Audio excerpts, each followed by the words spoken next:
গল্পটি আকাশ থেকে হাজার হাজার কিলোমিটার উপরে একটি রহস্যময় জগৎ দিয়ে শুরু হয়েছিল, যেখানে পৌঁছানো মৃত্যুর ভোজের মতো ছিল। তবু কিছু সৈন্য তাদের জীবনের মূল্যে সেখানে পৌঁছেছিল, কিন্তু পরের মুহূর্তে তারা সেই বিশ্বের সবচেয়ে বিপজ্জনক এবং বিশাল দৈত্যের মুখোমুখি হয়েছিল। জ্যাক তার চিৎকার অনুভব করে এবং সঙ্গে সঙ্গে তার মাথা জলে লুকিয়ে রাখে। ঠিক তখনই তার সামনে একটি বিশাল কাকের পা দেখা দেয়, যার কারণে কাছাকাছি দাঁড়িয়ে থাকা ভেড়াটি ভয়ে পালিয়ে যেতে শুরু করে। ঠিক তখনই দৈত্যটি একটি ভেড়া দেখে। এই ভয়ঙ্কর দৃশ্য দেখে জ্যাক ভয় পেয়ে যায়। এদিকে একটি গাছের আড়ালে লুকিয়ে থাকা এক সৈনিক ফিরে এসে দৈত্যটির দিকে তাকায়, কিন্তু তারপর শয়তানটি তার নাক সিকোডিং করে এর গন্ধ চিনতে পেরেছিল। ভয় পেয়ে সৈন্যটি আবার গাছের আড়ালে লুকিয়ে পড়ে, কিন্তু শয়তানটি বড় বড় পদক্ষেপ নিয়ে তার দিকে এগোতে শুরু করে। নিঃশ্বাস আটকে থাকা সৈনিকটি নিজেকে থামাতে না পেরে হঠাৎ দৌড়াতে শুরু করে, কিন্তু এখন অনেক দেরি হয়ে গেছে। সে শয়তানের দৃষ্টিতে ছিল। সময় নষ্ট না করে তিনি সৈনিকের জীবন বাঁচিয়ে পালিয়ে যেতে শুরু করেন, কিন্তু তার ছোট পা দৈত্যের লম্বা পা সহ্য করতে পারেনি। শয়তানটি দ্রুত সরে যায় এবং এক ধাক্কায় তাকে অজ্ঞান করে দেয়। যখন সে লোকটিকে প্রথমবার দেখেছিল, তখন সে তার দিকে ঝুঁকে পড়েছিল এবং মনোযোগ দিয়ে দেখেছিল যে সে তাকে নিতে চলেছে। একই সময়ে ক্যাপ্টেন তলোয়ার নিয়ে তার দিকে ছুটে যান এবং তলোয়ারটি পুরো শক্তি দিয়ে দৈত্যের গোড়ালিতে ছুঁড়ে দেন। শয়তানটি যন্ত্রণায় তিল নিয়ে ফিরে আসে, কিন্তু পরের মুহূর্তে সে তার পায়ে হালকা আঘাত করে। ক্যাপ্টেন তারপর তার পায়ে আটকে থাকা তলোয়ারটি বের করে দুই সৈন্যকে তুলে নিয়ে তাদের খেতে নিয়ে যায়। জ্যাক দূর থেকে ওর দিকে তাকাল। সেই মুহূর্তেই সে বুঝতে পারে সে কত বড় ভুল করেছে।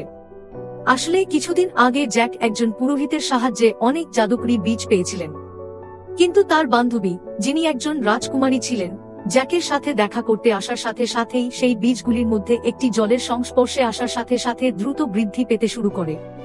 ফলস্বরূপ হঠাৎ পুরো কাঠের বাড়িটি ভয়ের কারণে সেখান থেকে নড়াচড়া করতে পারেনি এবং হঠাৎ মাটি ফেটে যায় এবং একটি বিশাল দ্রাক্ষালতা আকাশের দিকে চলে যায় এবং বাড়িটি ছিঁড়ে যায়। এটা দেখে রাজকন্যা তৎক্ষণাৎ পালানোর চেষ্টা করে, কিন্তু তারপর একটি টেবিল তার উপর পড়ে যায়। জ্যাক তাকে বাঁচাতে ছুটে যায়, কিন্তু তারপর দ্রাক্ষালতা তাকে বাড়ি থেকে বের করে দেয়। সেই মুহূর্তে হঠাৎ একটি কাঠের দরজা খুলে যায় এবং রাজকুমারী বেরিয়ে আসার উপায় দেখতে পান। কিন্তু যখন সে পালাতে যাচ্ছিল, বেল হঠাৎ দরজা বন্ধ করে দেয়। রাজকন্যা দরজা খোলার চেষ্টা করল, কিন্তু তা এগোয়নি। এটা দেখে জ্যাক সঙ্গে সঙ্গে একটি কুড়াল তুলে নিয়ে দ্রাক্ষালতা কেটে ফেলেন, কিন্তু আচমকাই গোটা বাড়িটা কাঁপতে শুরু করে। ঠিক শেষ মুহূর্তে জ্যাক লাফিয়ে উঠে প্রান্তটি ধরে ফেলল, কিন্তু বেলি এত দ্রুত এগিয়ে যাচ্ছিল যে কয়েক সেকেন্ডের মধ্যেই বাড়িটি হাজার হাজার মিটারে পৌঁছে যায়। জ্যাক পুরো শক্তি দিয়ে কুড়াল দিয়ে ঘন্টা কাটতে শুরু করে।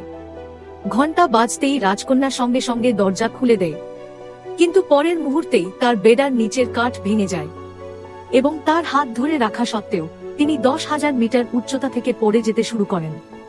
জ্যাক জাদুকরি ষাঁড়ের কাছ থেকে পিছলে মাটিতে নামতে শুরু করে, কিন্তু পথের ষাঁড়গুলো তার গতি কিছুটা কমিয়ে দেয় এবং শেষ পর্যন্ত সে মাটিতে পড়ে যায় এবং অচেতন হয়ে পড়ে।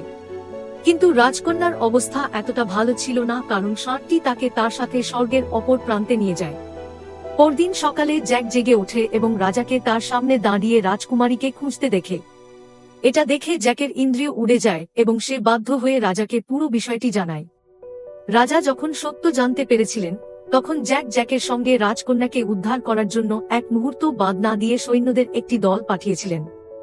শীঘ্রই সবাই সেই দ্রাক্ষালতার সাহায্যে মেঘের উপর দিয়ে উঠে গেল। তারপর ক্যাপ্টেন এগিয়ে গেলেন এবং এক পাশ থেকে অন্য পাশে পিছলে যেতে লাগলেন, কারণ রাজকন্যা পর্যন্ত পৌঁছানোর এটাই ছিল একমাত্র উপায়। জ্যাক তার বেল্ট খুলে ফেলতে বাধ্য হয়ে নিজেকে প্রস্তুত করে, কিন্তু ঠিক যখন সে এগিয়ে যেতে যাচ্ছিল, তখন কাছে দাঁড়িয়ে থাকা কোঁকটা কেশিক একজন লোক তাকে জোরে লাথি মেরে সামনের দিকে ঠেলে দেয়। এত উচ্চতা দেখে জ্যাকের অবস্থা খারাপ হয়ে যায় এবং মাঝের পথে পিছলে যাওয়ার সময় তার হাত হঠাৎ পিছলে যায় এবং সে সোজা নিচে পড়ে যায়, কিন্তু সৌভাগ্যবশত মাঝের পথে বেলও তাকে ধরে ফেলে। জ্ঞান ফিরে আসার সঙ্গে সঙ্গেই তিনি আর কোনো বাধা ছাড়াই আরোহণ শুরু করেন। যত তাড়াতাড়ি আবহাওয়া উচ্চতায় পৌঁছয়, চারদিকে প্রবল ঝড় এবং বজ্রপাত হয়। তারপর হঠাৎ একটি কাঁটাযুক্ত বজ্রপাত সরাসরি এক সৈনিকের উপরে, যার ফলে সে পিছলে যায় এবং বাকি সৈন্যরা তাকে আঘাত করে এবং পড়ে যেতে শুরু করে। কিন্তু শেষ মুহূর্তে একজন সৈনিক দড়িটি শক্তভাবে ধরে রেখেছিল, যার ফলে বাকি লোকদের জীবন কোনোভাবে রক্ষা পেয়েছিল।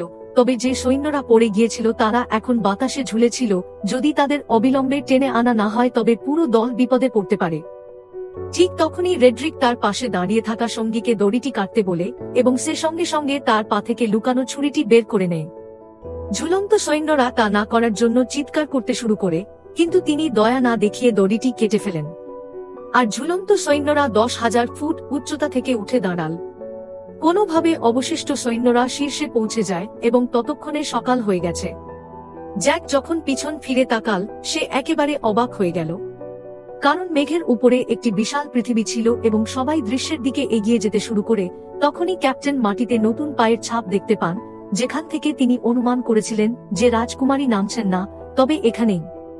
আর যখন সমস্ত লোক গুহা থেকে বেরিয়ে এল তখন ক্যাপ্টেন তার সামনে যা দেখছিল তা দেখে অবাক হয়ে গেল, কারণ পৃথিবী প্রত্যাশার চেয়ে অনেক বড় ছিল। সবাই এলাকাটি অন্বেষণ করতে শুরু করে, তারপর তারা তাদের চোখের কাছাকাছি আসে। তারপর রেড্রিক সুযোগের সদ্ব্যবহার করে এবং তাকে সরাসরি দেখে রেড্রিকের বন্ধু জোরে হাসতে শুরু করে। হঠাৎ একটা বিশাল হাত তাকে ধরে ফেলল। ঠিক সেই মুহূর্তে পেছন থেকে পাহাড়ের মতো বড় আরেকটা দৈত্য তাঁর সামনে এসে হাজির হল। রেড্রিক ভয়ে মাটিতে পড়ে যায় এবং দ্রুত তার ব্যাগে কিছু খুঁজতে শুরু করে। কিন্তু শয়তানটি যখন তাকে ধরার জন্য হাত বাড়াতে শুরু করে, ঠিক তখনই রেড্রিক একটি উজ্জ্বল মুকুট বের করে আনে। মুকুটটি দেখে অসুররা সেখানে ঘুরে গেল, যেন কোনো অদৃশ্য শক্তি তাদের আঁকড়ে ধরেছে। প্রকৃতপক্ষে এটি একটি জাদুকরী মুকুট ছিল, যার হাতেও এই শক্তিশালী মুকুটটি থাকত। এর ডেমন জ্যাক ডেমনকে তাদের আস্তানায় অনুসরণ করে এবং চারপাশে সুন্দর রত্ন এবং উঁচু পাহাড়ের দৃশ্য দেখে অবাক হয়ে যায়, যা দেখতে স্বর্গের চেয়ে কম নয়। একই সময়ে 2 সিরভাল দৈত্য রাজকন্যাকে একটি খাঁচায় বন্দী করা হয়েছিল। তারপর তিনি তাকে বাকি দানবদের কাছে নিয়ে যান, যেখানে সমস্ত দানব জড়ো হয়ে তার দিকে তাকায়। ঠিক তখনই যে দানব ক্যাপ্টেন এবং মোটা সৈনিককে ধরেছিল সেও ফিরে আসে। যখন তিনি দুজনকে আটকে থাকতে দেখেন তখন 2 মাথাওয়ালা দৈত্যটি সন্দেহ করে যে আরো মানুষ উপস্থিত থাকতে পারে। তাই তিনি মাটিতে পড়ে থাকা এক মোটা সৈনিককে ধরে ফেলেন, তার ঘাট বাঁকান এবং তাকে জীবন্ত গিলে ফেলেন। এরপরে শয়তানটি তার বর্মটি থুথু ফেলে দেয়। কিন্তু যত তাড়াতাড়ি সে দৈত্য ক্যাপ্টেনকে হুমকি দিতে শুরু করে যে সেও রাজকন্যাকে খেয়ে ফেলবে, ঠিক তখনই তার পিছন থেকে একটি কণ্ঠস্বর ভেসে আসে যা সকলের দৃষ্টি আকর্ষণ করে।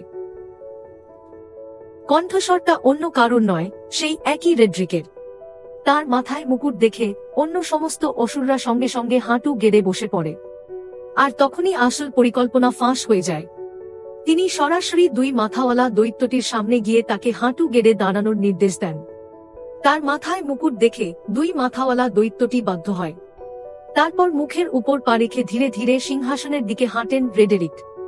আর সেই মুহূর্ত থেকেই রেড্রিক হয়ে ওঠেন ভূতের জগতের নতুন রাজা। তিনি মানুষকে আক্রমণ করে সমগ্র বিশ্বকে জয় করার কথা ঘোষণা করেছিলেন। শয়তান বাহিনী তার কথা শুনে খুব খুশি হয়েছিল, কিন্তু সেই 2 অসুরের মনে অন্য কিছু চলছিল। একই সময়ে দৈত্যটি ক্যাপ্টেনকে রান্না করার জন্য তুলে নিয়ে সরাসরি চিপচিপ করা ময়দার উপর ফেলে দেয়। সে যত বেশি হোঁচট খায় তত বেশি তার মধ্যে পড়ে যায়। ঠিক তখনই দৈত্যটি এগিয়ে এসে ক্যাপ্টেনের উপর এক মুঠো ময়দা ছুঁড়ে মারে। এরপরে ডেমন ক্যাপ্টেনকে একপাশে সরিয়ে দেয়। প্রস্তুতির পরে কেবল শাকসবজি ঢেলে দেওয়া বাকি ছিল। শাকসবজি নিতে যাওয়ার সাথে সাথে জ্যাক গোপনে সেখানে পৌঁছে যায়। প্রিন্সেস বেহাত জ্যাককে দেখে খুশি হয়েছিলেন, কিন্তু তিনি তৎক্ষণাৎ তাকে চুপ করে থাকতে বলেছিলেন, যখন দৈত্যটি তখনও জড়িয়ে পড়েছিল। এবং ইতিমধ্যে জ্যাক ধীরে ধীরে রাজকন্যার কাছে যায়। সে খাঁচার তালা খোলার চেষ্টা করে, কিন্তু এটা তার কাজ ছিল না। তারপর রাজকুমারী তাকে প্রথম ক্যাপ্টেনের হাতে তুলে দেন। 5,410,5,000। একই সময়ে দানবটি মশলা নিয়ে ফিরে আসতে শুরু করে। এটি দেখে জ্যাক দ্রুত ছুরি ক্যাপ্টেনকে ধরে লুকিয়ে পড়ে। সৌভাগ্যক্রমে দৈত্যটি কিছু সন্দেহ করেনি। সে কিছু ধারালো লাঠি তুলে ক্যাপ্টেনের চোখের সামনে কাছের ঝাঁকুনিতে ঢুকিয়ে দেয়। যে ঝাঁক তখনও চিৎকার করছিল তা সঙ্গে সঙ্গে শান্ত হয়ে যায়। এখন পরবর্তী নম্বরটি ছিল ক্যাপ্টেনের। শয়তানটি করুণা ছাড়াই আঘাত করেছিল, কিন্তু সে কিছুটা মিস করেছিল। তা না হলে পরবর্তী প্রজন্মের অধিনায়কদের নাম উধাও হয়ে যেত। এটা দেখে ক্যাপ্টেন ভয়ে অচেতন হয়ে পড়েন। তারপর শয়তান তাদের সবাইকে তুলে নিয়ে জ্বলন্ত চুল্লিতে ঢুকিয়ে দেয়। জ্যাকি একমাত্র তাদের বাঁচাতে পেরেছিল। এই মুহূর্তে জ্যাক লোহার আংটির শীর্ষে পৌঁছেছিল এবং দৈত্যটি তাকে লক্ষ্যও করেনি।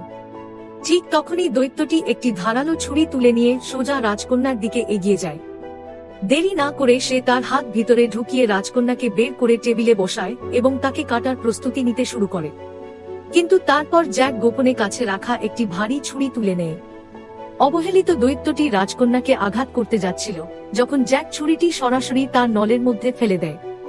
শয়তানটি যন্ত্রণায় চিৎকার করে ওঠে, কিন্তু জ্যাক ছুরিটা ধরে রাখে। ঠিক তখনই দৈত্যটি অনিয়ন্ত্রিতভাবে দেয়ালে আঘাত করে এবং তাকে হত্যা করা হয়। রাজকন্যা ও ক্যাপ্টেন দুজনেই বিস্মিত। তারা তিনজন তৎক্ষণাৎ জাদুকরী দ্রাক্ষালতার কাছে পৌঁছয়, কিন্তু ইতিমধ্যে সেখানে রেড্রিকের পাঠানো একটি দানব পাহারা দিচ্ছিল।